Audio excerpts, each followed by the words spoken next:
খতিয়ান দিয়ে জমির দলিল যেভাবে খুঁজে বের করবেন, যেমন আপনার কাছে একটি জমির খতিয়ান আছে কিন্তু জমির দলিল নেই।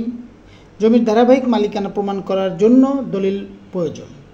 আপনি কিভাবে মালিক হয়েছেন, খরিদ সূত্রে নাকি ওয়ারিশ সূত্রে?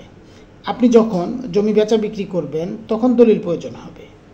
আপনি যদি ওয়ারিশ সূত্রে জমির মালিক হয়ে থাকেন তাহলে কোনো সমস্যা নেই, আপনি বের করতে পারবেন। কিন্তু আপনি যদি খরিদ সূত্রে জমির মালিক হয়ে থাকেন তাহলে আপনার দলিলটা খুব প্রয়োজন হবে। সেই ক্ষেত্রে আপনি দলিলটা কিভাবে খুঁজে বের করবেন এবং কোথায় পাবেন? এই ক্ষেত্রে সংশ্লিষ্ট সেটেলমেন্ট অফিস থেকে আপনি ওয়ার্কিং ভলিউম বা সূত্র পর্চা নিতে পারবেন।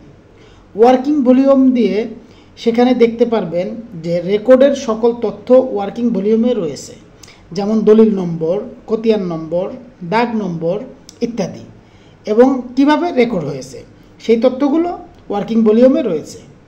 সেই তথ্যগুলো দিয়ে আপনার জমির দলিল উত্তোলন করতে পারবেন। ওয়ার্কিং ভলিউমের মাধ্যমে বা খতিয়ানের মাধ্যমে আপনার দলিল উত্তোলন করতে পারবেন। ধন্যবাদ সবাইকে।